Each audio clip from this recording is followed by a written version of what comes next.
For any of you who didn't like American Sniper, well, there might be a movie for you. It's called Good Kill, and I liked it better for sure. And I still like American Snipers.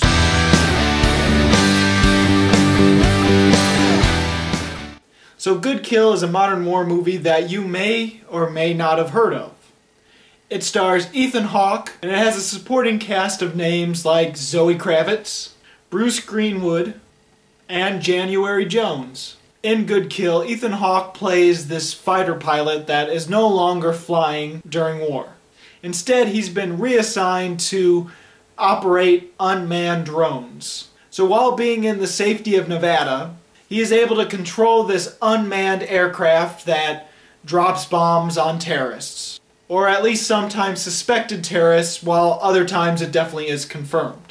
In all honesty, it sounds perfect. He gets to be a soldier, he gets to be part of the Air Force, but he gets to stay at home, be able to go to his family every day. And he's in no real danger. But Ethan Hawke doesn't want this. His character wants to be a fighter pilot. He was born to be a fighter pilot. He wants to go back on tour and wants to actually fly, and rather than be sitting at a desk like playing a video game almost by controlling this unmanned aircraft. And all throughout this movie he's dealing with PTSD. And what really doesn't help matters is he and his team, which happen to be one of the best teams in the area, are chosen to take part in secret CIA missions. And the CIA has different methods from what they're used to. Almost every time during these CIA missions, collateral damage is a necessary evil, and unfortunately that doesn't bode well with Ethan Hawke's character as well as Zoe Kravitz's character. So not only does Ethan Hawke have to deal with the horrors of some of these missions, but he's also got family life at the same time, and so that doesn't mesh well.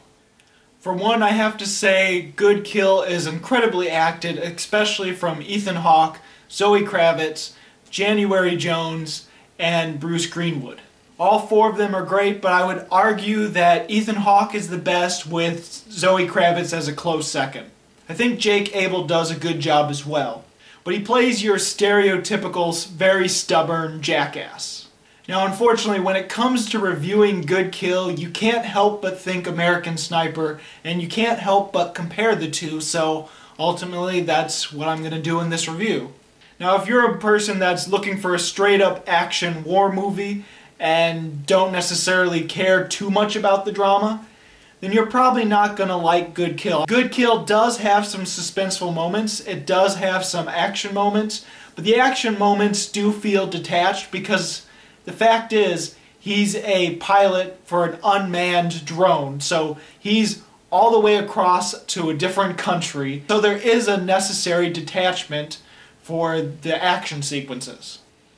It's not as suspenseful and it's not as tense as some of the scenes in American Sniper. So I have to give credit to American Sniper when it comes to the action and the tension. Now when it comes to the drama, both movies do have drama. But Good Kill is a greater drama between the two. You get a better sense of the characters in Good Kill, you get a better sense of their mentality, their motivations, you get a better sense of their emotional turmoil within scenes. Now both movies deal with a soldier with PTSD.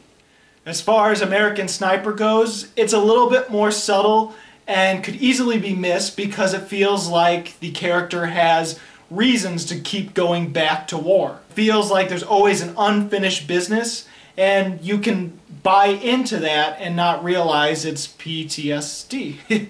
There is one great scene in American Sniper that I'll never forget, and that's the scene at the cookout when he's back home and he sees this dog playing with his kid and he thinks the dog is attacking, and so he gets ready to kill the dog, and that shows a little bit of more of the turmoil our main character is going through and his psychosis.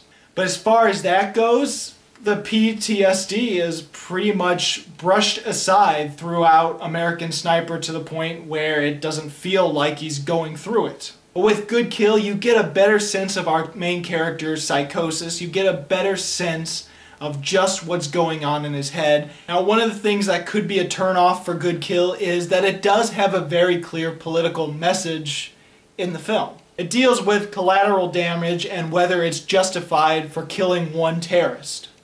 And in all honesty, you have to be a stubborn, cold-hearted asshole like Jake Abel's character in Good Kill not to care about some of the children and women that die in some of the collateral damage during the CIA operations in Good Kill. But I have to admit, when I see the percentage for Rotten Tomatoes when it compared to the audience versus the critics, there is a huge dip for the audience. I think critics has it at 77% and audience has it at 50%. Granted, not as many people have actually seen the film when it comes to the audience rating, but when I see some of the negative reviews, it's quite alarming. They hate the movie because they feel that it's sympathizing for the enemy, when in all reality it's sympathizing for innocent casualties. But I guess that's the enemy to these boneheads that give it a negative review. Now, Ethan Hawke is really great in this movie. He is clearly the best when it comes to the acting in this film. He can clearly portray a character that is slowly getting worse as these horrible missions keep getting worse and worse as more innocent casualties are taken. And it really doesn't help that he's the one that has to pull the trigger to send the bomb down on the terrorist / collateral damage. And when you see the things he's ordered to do, it really does definitely take a toll on him, and it would for any person, I would think. It's a story of a man that just gets worse and worse as the horrors of war continue. And I really do like a lot of the drone sequences where they have to take out a terrorist. There is a decent variety among all the scenes. There's sort of stakeout scenes where they have to continually watch this one house that intel says a terrorist will eventually be because they live there, but they never seem to be able to find the terrorist because he never seems to come home. There's straight up assassinations where they have to drop the bomb. And there's this one scene that stands out of the gloomy and depressing missions when he just has to look over a squadron of American soldiers that have to go to sleep, and he watches over them for the night to make sure they're safe. There is definitely a variety, and every one of them seems unique in their own way. And while there is a detachment to the action scenes because he's just so far away, ultimately there are some that are really suspenseful. Despite them being able to zoom in with extreme clarity, when they send the missile off, it roughly takes about 10 seconds for it to drop and hit the target.